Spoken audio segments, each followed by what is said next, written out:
Hey, what's up, everybody from our Fiveable community? This is Kevin Steinhauser, and we'll continue working on some AP language and composition, rhetorical analysis today. So glad that you're with us. Let's just talk a couple minutes before we launch into the PowerPoint today about where we've been, where we're going today, and where we're going in the future, all in rhetorical analysis this month in October. So thanks for joining me at the live sessions, or if you happen to be watching on the replay, either way, glad that you're here and glad that you're taking part early on in the year at getting better at your writing deliberately. So there's no secret sauce when it comes to like applying this stuff. So I'll give you some tips today in terms of like what to do, but really what it comes down to is next time you get an essay in class or every time that you're analyzing some writing in class. So I actually want to launch into a question that we had from the get-go. So it looks like Natalie asked a question before we got started today. So the question is simply, do we have any best tips or anything to remember all parts of rhetorical analysis questions? So I'm assuming you're talking about the essay. That's what we're talking about today. If I'm not clear with my answer to this question, just post a question in different words to get a little bit more specific to what you're looking for. What it sounds like you're looking for here is just for the essay, what should I do? Like, how do I make sure I get the highest score possible? So actually today is going to be the most important session probably to answer that question deliberately. So 2 weeks ago, we looked at just thinking with a rhetorical mind. I can't write at a high college level if I'm not thinking at a high college level. So the first thing we've got to do is think like a college student, think like a really advanced thinker when I'm looking at someone else's writing. Last week, we talked about thesis statements. Thesis statements are the groundwork for our entire essays. So we dedicated the entire live session to really mastering those. So if you haven't seen those two, please at some point go back and look at those before we get too much further into the unit. Look at, like I said, probably something that's the most important when it comes to how do I make sure my score is above average? How do I keep raising my score? And that's simply what is worth writing about? How do I identify what's worth writing about on my analysis? So I hope that by the end, you feel like the best tips. This is the #1 tip that I have for you is this live session today. Now it'll get really a lot more practical going forward in October. Next week, we'll look at how to write some awesome introduction paragraphs for rhetorical analysis. And then the week after, super important session, how do I effectively write a body paragraph? So I'll kind of walk you guys through that and look at some model writing as well. So I've been an AP reader for several years now. I go down and grade all of the essays. I've actually graded rhetorical analysis several times. We'll look at some of those in the next coming weeks, like some trends that I saw that worked really well. Some trends where a lot of students, like from our nation, from the world even, who are taking this AP test, are doing that are not quite getting them to where they want to go. So I'm going to show you like what to do and what not to do. All right, so let's go ahead and launch into the PowerPoint. If you guys ever have any more questions today, let me know, or be like Natalie and next week before I start. If you think of it like between Tuesdays, go ahead and shout at me before the session starts and we can begin with any questions that you all have. All right, so here's my PowerPoint today. I call this session, "This is not a matching game." I just want you to really take in what I'm talking about today. Today, I don't know where you are coming into the session today, but if you've been practicing rhetorical analysis, I don't want you to think, okay, what I really have to do is find the strategies. It's not about finding strategies. So many students, and again, I've seen this in essays that I've graded all throughout the world. Students think what I have to do with rhetorical analysis is match the fancy AP list terminology that my teacher gave me to the essay. That is not going to work. I mean, you can use fancy terminology in your essay, but that's not the objective here. So I'll make that really, really clear as we go today. The objective of rhetorical analysis is simply explaining in as much thoughtful detail as you can, how did the author achieve his or her purpose? Here's what I really want you all thinking. So I already talked about this. We're doing effective introductions next week and body paragraphs the week after. Let's jump into this. Here's what I really want you all thinking. The rhetorical triangle. I've shown this slide for 4 weeks in a row on purpose. The best analysis always has this in mind. Really think about the audience. Here's what I want you thinking. What does the audience, the immediate specific audience, currently think about the subject before the speech or the essay is heard or read? Before the audience sees the work, what do they think about the subject? And then all you're doing as an analyzer is how does the speaker or the writer get the audience to change perspectives or to reinforce their beliefs? So in order to do that, you have to, in your essay, to be the highest level, tell me what the audience thinks before reading the speech and how the author automatically, or like intentionally I should say, tries to get them on their side. Now, a student in my class today asked me, okay, how do we know if it worked? And really we don't, right? We don't know, for the most part, who the audience is. Like, we don't know their names. We just know like the target demographic. So we don't know, we can't sit down with coffee with them and say, hey, did John F. Kennedy's speech really instill a passion in you to do what he said? But we can take some inferences and some educated guesses as to what the audience already believes. And then we just get in Kennedy's head. How is he manipulating that? Not in a negative way, but like really utilizing his knowledge of the audience to get them on his side. So when we identify what is worth talking about, a couple things I really want you to focus on. First, what parts of the work would have the greatest impact on the target audience? I am not usually the target audience, neither are you. It's look at the time period, look at the room that it's given or the magazine that it's published in, whatever it is. Just quickly identify who is a target audience and what do they believe. Then once you know what they would already believe, and obviously some background knowledge comes in here, that's what is worth writing about. Target audience. What would be most impactful, not to me and not to you, but to them? And then what writing trends do you see? What I mean by that is, what do you see throughout the essay or the speech?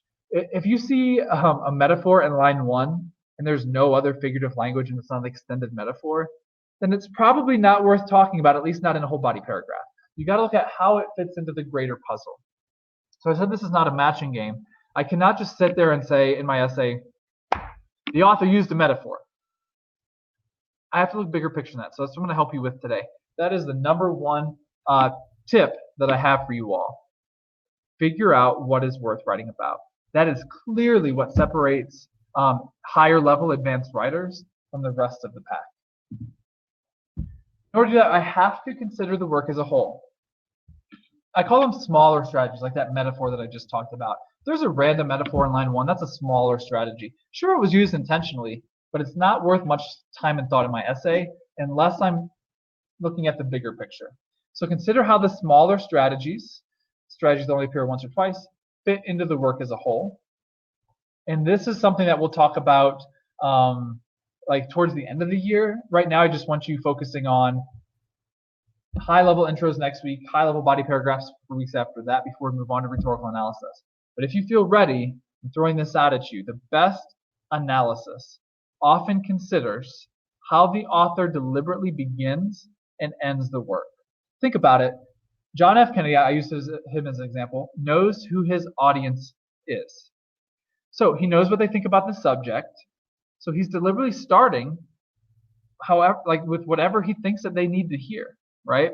He can't just jump into whatever like the hard-hitting message is if his audience would be resistant to that. So he has to build some kind of relationship with them first. It's whatever it is. It's hard to talk about hypothetically, so we're going to go look at 5 practice rounds today, very, very briefly, and I'll get into some more specifics.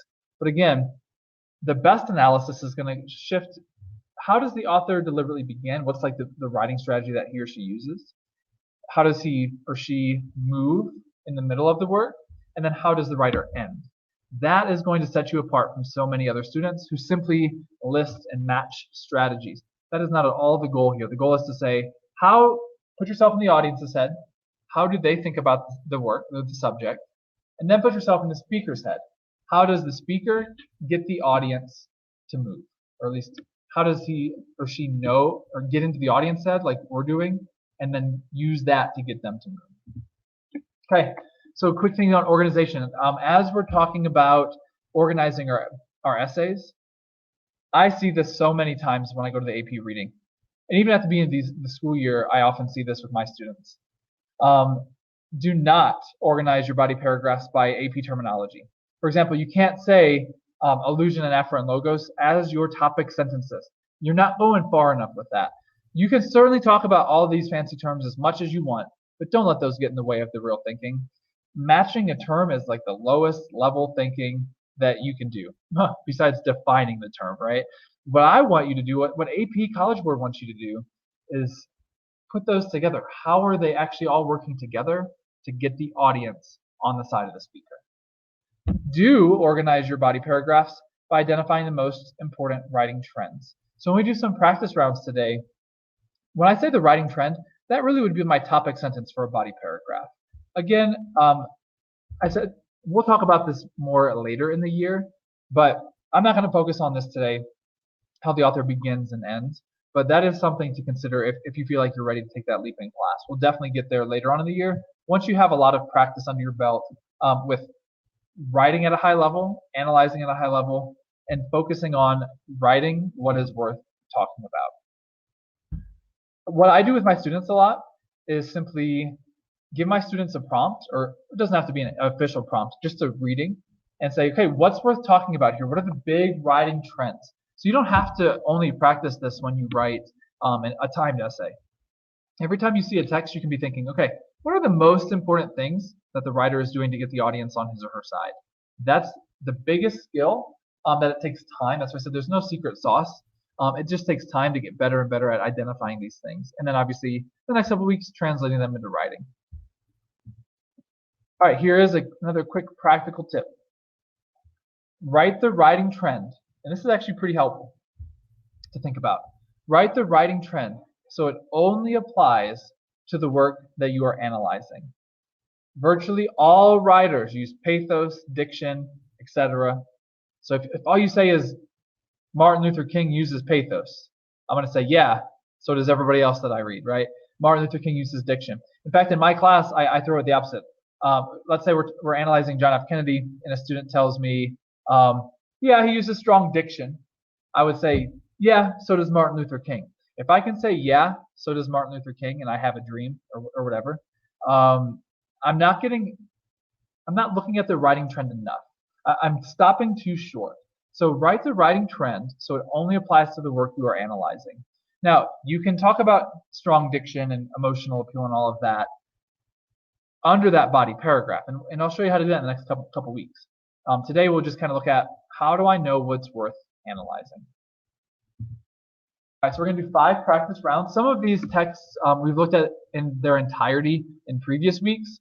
Today, I'm going to look at one paragraph from the text, look at what not to do, and then what to do. And before we do that, when I say what not to do, you can sneak out a 5 and even a 6 by doing it the wrong way. As long as you don't misanalyze and have some good analysis, you can still get college credit. It's going to be tough to get that 4 or 5 though, unless you shift to that what is worth writing about mindset, not just the mere matching game mindset. All right, so this is the luckiest man speech. We looked at this, I think it was just last week, by Lou Gehrig, July 4th, 1939. This was when he was basically retiring because he had ALS, and he was addressing the fans at some point in Yankee Stadium during Lou Gehrig Appreciation Day. So they had been rooting for him for years. He had been an all-star for years, and now he has to quit the game because his body is shutting down. So one paragraph that I pulled out to look at today. Let's read the left, and then again, what's on the right is the matching game, what not to do.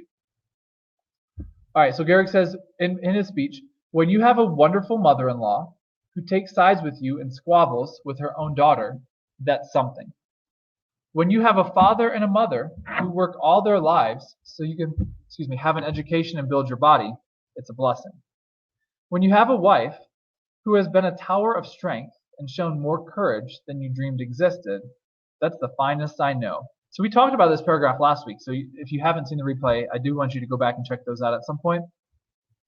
So many students would see this paragraph and say, okay, this is what I see. He uses emotional appeal. He certainly is wanting us to feel like happy for him, right? He's grateful. He's showing gratitude. All right, he uses repetition. And in fact, it's not just repetition, it's anaphora. If you don't know what anaphora is, you're fine. If you do, great. You can use the specific terminology, but you can't write a whole body paragraph on anaphora super effectively. So anaphora is the repetition of a word or phrase at the beginning of sentences or like clauses. So when you have, that'd be anaphora. That's certainly a strategy he does intentionally, but that's not a body paragraph worth, right? That's not like a whole lot of analysis that I'm going to be able to pull out of that. Some students might even say, yeah, I see hyphens. Okay, this is not a matching game. Do not worry about just labeling strategies or labeling fancy terms. I don't want you all spending a lot of time if your teacher gives you a rhetorical device list, like stressing out about those, because then you're stressing out about the wrong thing essentially. Sure, if your teacher asks you to memorize them, memorize them. They're not bad. They just often, so many students see that, it's like, okay, I know what an anaphora is. I know what a juxtaposition is, all of those things, right? That's great to know, but if that's where you stop, you're stopping way too short. So here's what to do instead. Look for the writing trend. Again, the sentence on the top of this would be my topic sentence. Gehrig highlights the many blessings that surround him. I might flesh it out in terms of a topic sentence, but that's what would be in my topic sentence. Now think about it. All of these things that I pointed out in the matching game go with that writing trend. The repetition of when you have is actually building upon itself to highlight the many blessings that surround Gehrig. In his sentence structure too, right? It's an anaphora. When you have, the hyphens.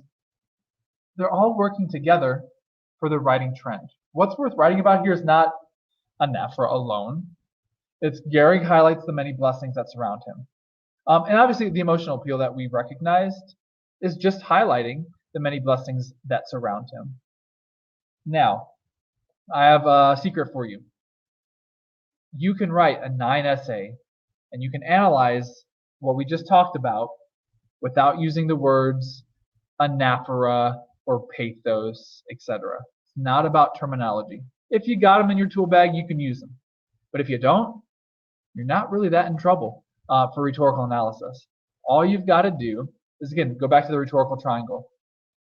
Think about where is the audience before they read the speech or hear the speech, and how does the author try to get them on his side. So for here, Gehrig's actually getting the head of his audience.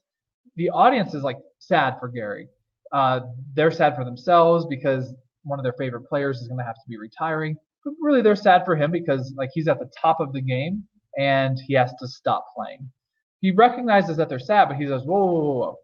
You don't need to be sad for me. Look at all these great things in my life. So he recognizes where they are. So I'd say that all in my essay, in my body paragraph. And then he does all of these things deliberately to say, okay, I don't need your pity. I've actually got quite a lot of awesome stuff going on in my life. All right, so we're going to do 5 practice rounds today. Here's the second. We touched on this a little bit last week as well. This is the rhetorical analysis prompt from 2015.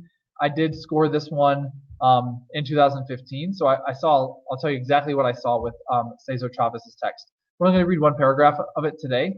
This was published in a religious magazine on the 10th anniversary of the death of Martin Luther King.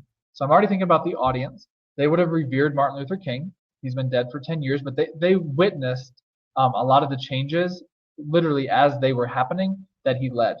It's a primarily religious audience because it's in a religious magazine, so I can just kind of take that leap there. Now, let's go ahead and read one of Chavez's paragraphs.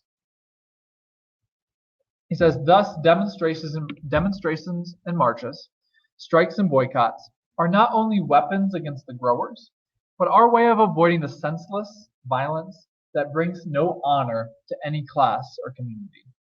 The boycott, as Gandhi taught, is the most nearly perfect instrument of nonviolent change, allowing masses of people to participate actively in a cause. So I'm just looking at one paragraph, but this paragraph is a good one that kind of represents a lot of what he does in his speech, or his essay, I guess we could say. So many students in 2015 wrote an entire body paragraph on an allusion to Gandhi. This is the only time Gandhi was mentioned in the speech. The boycott, as Gandhi taught, is the most nearly perfect instrument of nonviolent change. Now, to be fair, Chavez certainly deliberately cited Gandhi or referenced Gandhi, but that's not worth a body paragraph. He's got so much bigger, important things happening. That could be part of a body paragraph, but literally, I had so many. There was one other reference to King, and obviously it was on the anniversary of his death. I had so many students that I read wrote an entire body paragraph on Martin Luther King, like an allusion or reference to Martin Luther King, and then an entire body paragraph on an allusion to Gandhi. Well, most of the time they got 3s or 4s. So it's really you're just going to be repetitive, and you're not going to be super thoughtful with your analysis. Really, all you're going to say there is, okay, well, the religious audience would like King, so by mentioning King and Gandhi, he would get them to agree. Like you're not really going to say much more than that. So really, they were just kind of being really repetitive. They were quoting some long quotes, but not really analyzing themselves. So we'll work in the next 2 weeks again, like the magic number of like how much to quote and how overquoting is definitely a problem. Today I want to focus on this is not a matching game. So many students talked about allusion, emotional appeal, pathos, even metaphor.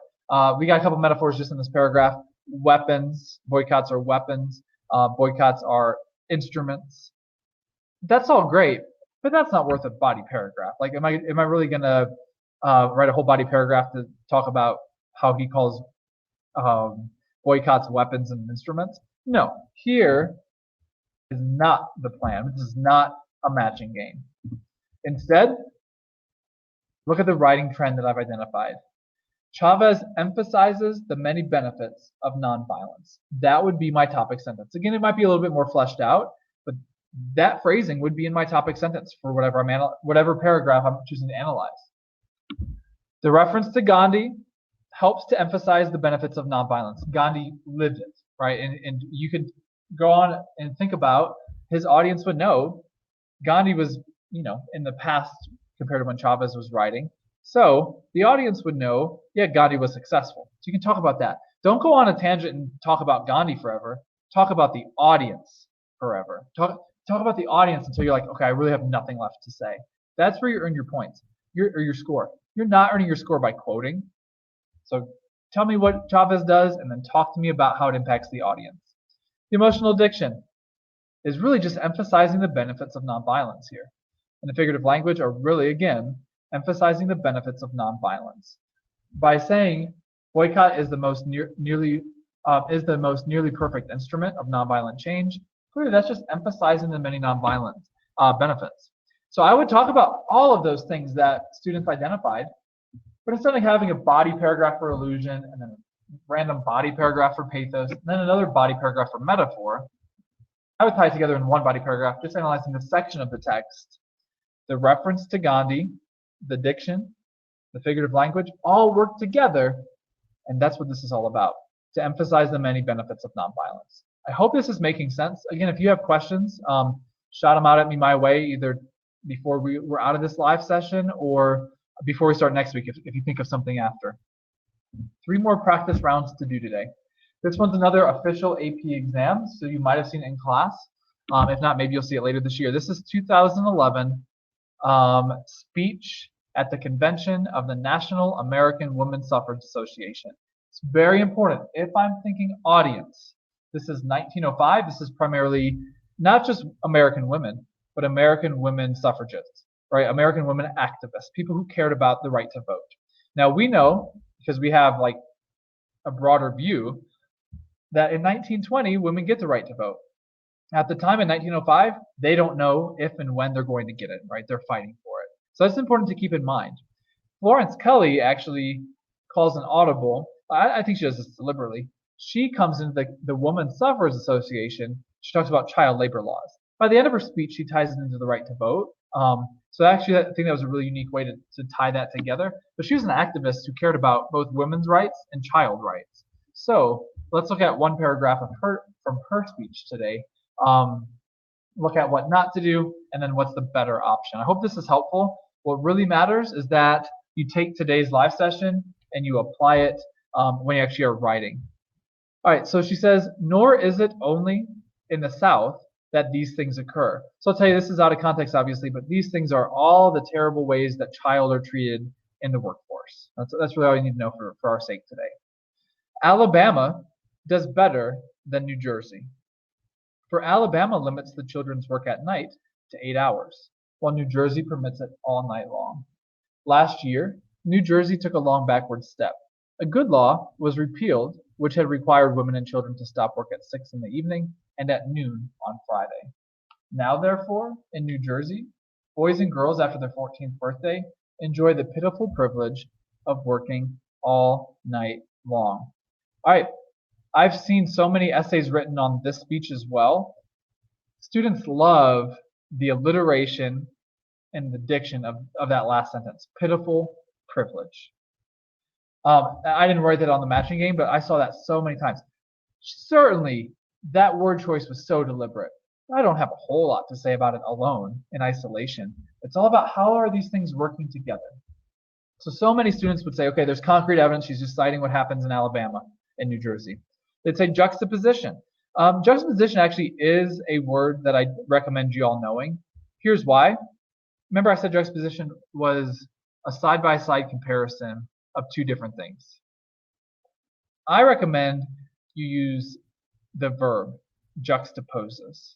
So don't just say, Kelly uses juxtaposition, but in your analysis, when you're seeing how all these things fit together, say, okay, so Kelly juxtaposes the problems in New Jersey in the north with the problems of Alabama in the south, and then go off of how that would impact your audience. So juxtaposition is a nice word to know, but again, that's not the point here today. And then obviously emotional appeal. So many students would write a paragraph on all three of those, but talk about them in isolation. And you're selling yourself a little bit too short there. Again, how much am I really going to say about concrete evidence if I'm not talking about everything else that's going on at the same time? So I want you all moving from the speech from beginning, middle, and end, and talk about the trend that's happening at the beginning, the trend that's happening at the middle, the trend that's happening at the end, and talk about all of the pieces that you see that work towards that trend. Don't write about the pieces unless you're writing about how they're working together. So again, don't write a body paragraph on concrete evidence. Write a body paragraph on the overall trend. So again, if this was a matching game, these might be my 3 body paragraphs. But if that was the case, I'd probably getting a 3 or a 4 because I'm not controlling like a high level reading or analysis of the text then. This is not a matching game. Instead, let's look for the writing trend. This would be my topic sentence. I bolded it just to make a point here, the word national. Kelly emphasizes that the problem of child labor is a national problem. Okay, so that's what she's emphasizing. All of these things fit together. So you'll see in my writing trends in my topic sentence, it's what is the author highlighting, emphasizing, focusing on, criticizing, things like that. So strong verbs are going to be the key here. I don't have a slide on this, but I want you all to really listen in on this part. I do not let my students use the word use or uses because that's listy. That's getting back to emotional appeal. Students who use say, Kelly, let's go back, uses concrete evidence. Kelly uses juxtaposition.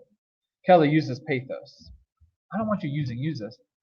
I want you using better verbs. Kelly emphasizes or Kelly critiques, etc. Okay, so just look at how all of those pieces that we identified with a matching game work towards that general trend. The emotional language, the evidence chosen, juxtaposition, all work to show this is a national problem. I want to take another minute here to think about high-level analysis.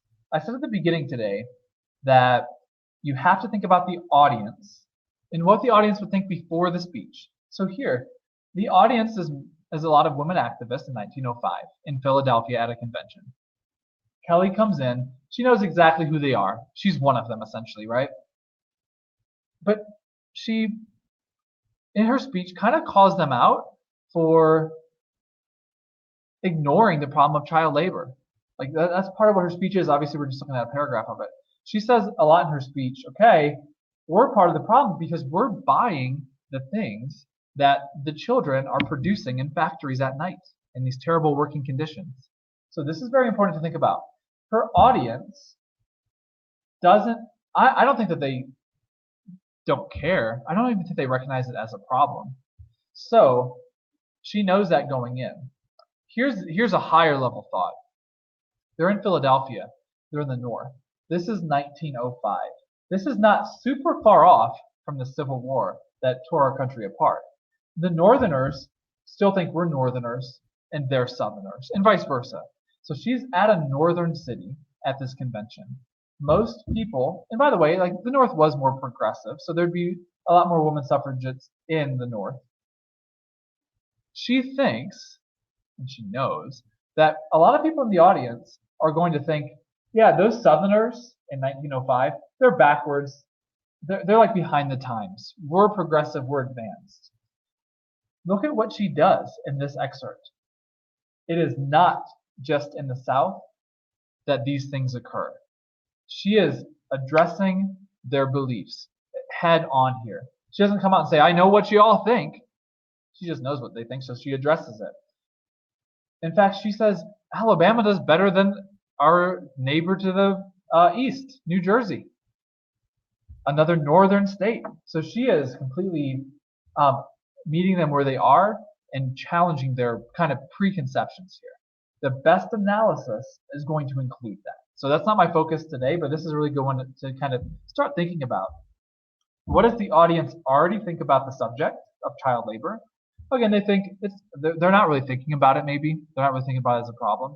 And they're definitely thinking, well, it can't be as bad as it is in the South. She's saying, okay, no, it's actually worse here than in the South at times. All right, so those are things I want you to think about.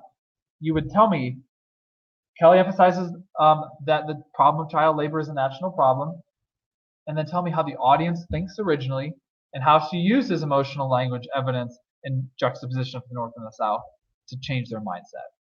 Again, I hope this is making sense. Please ask questions if there's anything you want clarification on today. So our fourth of 5 practice rounds is not an AP prompt. It's the really recent, September 1st, 2018, former President Obama delivered the eulogy of John McCain. Here's a paragraph from that. Obviously, you know that John McCain and Obama were on opposite sides of the political spectrum. John McCain often disagreed with Obama, yet they had a professional relationship where Obama was one of the ones giving his eulogy. So let's read. That's kind of what Obama's talking about here. On the surface, John and I could not have been more different. We're of different generations. I came from a broken home and never knew my father. John was a scion of one of America's most distinguished military families. I have a reputation for keeping cool. John, not so much. We were standard bearers of different American political traditions, and throughout my presidency, John never hesitated to tell me when he thought I was screwing up, which by his calculation was about once a day.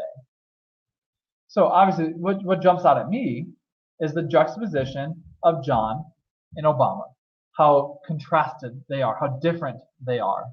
And the repetition, the sentence structure certainly is to build that repetition. But if all I do is write about repetition, I don't have a whole lot to say. I have to look at the greater writing trend. So this was a matching game. I'd say, yeah, I see juxtaposition, I see repetition, but this is not a matching game. Instead, we're looking for the writing trend. Here's what I would say, and this actually would be my topic sentence. I kind of fleshed this one out a little bit more. Before launching into their similarities, which is what Obama does next, Obama details the many differences between him and McCain. Now, just be careful. What comes next is the analysis. My writing trends, if that's all you're focusing on, you're not analyzing after, you could slip into summary. Summary is going to get you a 1 or a 2 on this 1 to 9 scale. So I can't just do this, right? But that's the writing trend that I see. He's detailing, and look at my verb again. Before launching into their similarities, Obama details the many differences between him and McCain. Now, I've just got to think about the audience. That's really the focus for future weeks. But again, how is sentence structure and juxtaposition working together to show this? Now, the reason I fleshed out this topic sentence for you is so you can see, if you feel like you're ready to start practicing in class, what it would look like to look at the beginning of an essay, or speech, the middle of an essay, and the end of an essay. So this one would probably be, maybe let's say it's the second body paragraph I have. Ideally, I have 3 body paragraphs. Realistically, you might only have time for 2. 40 minutes to do this essay is going to go really quickly. You can write 2 body paragraphs very effectively and get a 9. Ideally, you just are securing your score by writing 3 beautiful body paragraphs. But just a little side note here, but 3 body paragraphs are great. But if they're kind of average, I'd rather have 2 beautiful body paragraphs. So just keep that in mind. So this would be maybe, let's say, my first or second body paragraph before launching into their similarities. So my next body paragraph would be about their similarities. It would be like, okay, so after establishing how different they were, Obama, blah, blah, blah, blah, blah, talking about their similarities. The purpose of the speech we have to identify, we'd have to look at it in context, right, the whole speech. But in this paragraph, that's what's worth writing about, the differences that he's highlighting or detailing. All right, we've got one final practice round today. We've looked at Ronald Reagan's explosion of the Space Shuttle Challenger address to the nation before. Again, this was given instead of the State of the Union on the day of the Challenger explosion. So many students and just adults were sitting throughout the day, excited to watch the Challenger take off and be successful. Right before their eyes on national television and really international television, it exploded, killing everyone instantly. National tragedy for sure. So Reagan knows the audience, his televised audience, is kind of on edge. It was a really terrible day, and they're just kind of wanting some reassurance. So again, what is the audience thinking? And then how does Reagan use that knowledge to get them to believe what he wants them to believe?